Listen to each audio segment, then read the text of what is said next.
ایماندار گائے۔ ایک گاؤں میں ایک گائے رہتی تھی۔ وہ بہت ہی اچھی طبیعت کی تھی اور کبھی درندوں سے جھگڑا نہیں کرتی تھی، ہمیشہ ایمانداری سے کام کر لیتی تھی۔ ایک دن وہ اکیلے چر رہی تھی، پھر اچانک ایک خطرناک شیر کی نظر اس گائے پر پڑی۔ موٹی تازہ گائے کو دیکھ کر شیر کے منہ میں پانی آ گیا۔ شیر بھی بہت بھوکا تھا، گائے پر حملے کرنے کے لیے فوراً آگے بڑھا۔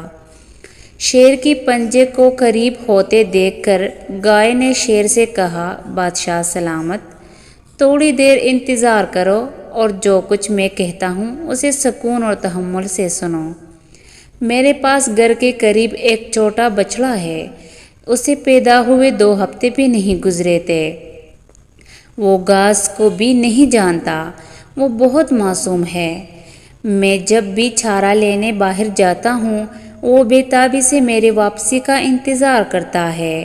اگر آپ مجھ پر رحم کریں تو میں اپنے بیٹے کو درخت پر کھانا کھلاؤں گا اور اسے زندگی گزارنے کا طریقہ اچھے برے کے آداب بتا کر واپس آؤں گا، پھر آپ مجھے آرام سے کھا سکتے ہیں۔ یہ کہہ کر وہ شیر سے درخواست کرنے لگی۔ گائے کی بات سن کر شیر زور سے ہنسا۔ کیا بتا رہے ہو؟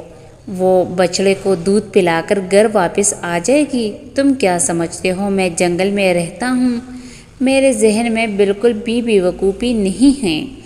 شیر کی بات سن کر گائے نے کہا، آپ مجھے غلط سمجھ رہے ہیں، میں جھوٹ بولنے والا نہیں ہوں اور میں یقینی طور پر چیزوں سے انکار کرنے والا نہیں ہوں۔ یہ حقیقت تھی، سب کو ناگہانی موت کا سامنا کرنا پڑتا ہے۔ میں اپنی موت کو سمجھوں گا، اب وقت آ گیا ہے۔ آپ کو بھوک لگی ہے، میں آپ کے کام آئے گا۔ میں زندہ رہ کر بھی دوسروں کے کام آ سکتا ہوں، لیکن ایک چیز وہاں ہے، مجھے موت کا بالکل خوف نہیں ہے۔ یہ تبھی تھا جب آپ نے مجھ پر حملہ کیا تھا کہ میں نے اپنی زندگی سے امید کھو دی تھی۔ برائے مہربانی میرے معصوم بچڑے پر کچھ توجہ دے اور وہ میرا انتظار کر رہا ہوگا۔ کل سے اس نے اپنی زندگی گزارنی ہے، میں اسے دنیا کے بارے میں اچھا برا اور کچھ بتا کر واپس آتا ہوں، ساتھ ہی اس کی بھوک مٹاؤں اور آپ کو دیکھ بھال کروں۔ اس کے بعد تم مجھے آرام سے کھا سکتے ہو۔ ٹھیک ہے، اگر آپ نے مجھے درخواست کی ہے تو میں آپ کو ایک موقع دوں گا۔ میں یہ بھی دیکھوں گا کہ گاؤں میں رہنے والے تم جیسے جانوروں میں کتنی سچائی اور ایمانداری ہے۔ چلو چلتے ہیں۔ گائے تیزی سے گھر واپس چلی گئی۔ بچڑے کو پورا دودھ پلا کر وہ پیار بھری آنکھوں اور درد بھری آنکھوں سے اس کے جسم کو چومنے لگی۔ گائے نے بچڑے سے کہا، میرے پیارے، اچھی زندگی گزاریں، سب کے ساتھ پیار اور مہربانی سے پیش آئیں اور اپنے دوستوں کے ساتھ دوستی کریں۔ اپنی باتوں پر صبر کرو اور کسی بھی حال میں جھوٹ نہ بولو، اچھے سلوک سے کمائیں۔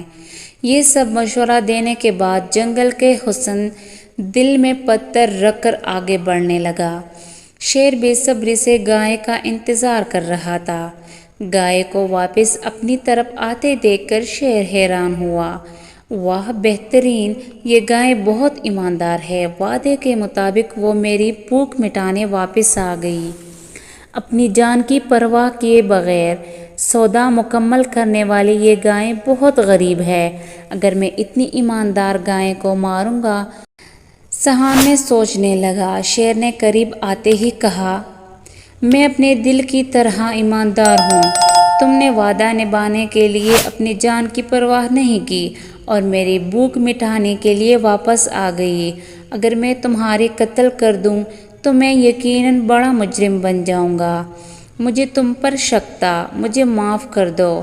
میں اپنی بھوک کسی اور طریقے سے پوری کروں گا۔ تم گھر واپس جاؤ اور اپنے بچڑے کے ساتھ خوشگوار زندگی گزارو۔ یہ سن کر گائے خوشی خوشی اپنے گھر واپس آ گئی اور اپنے بچڑے کے ساتھ رہنے لگی۔ کیا آپ اس کہانی کا سبق جانتے ہیں؟ اس سے کوئی فرق نہیں پڑتا کہ ہمارے راستے میں کتنی ہی آزمائشیں آئیں، آخر کار سچائی اور ایمانداری کی فتح ہوتی ہے۔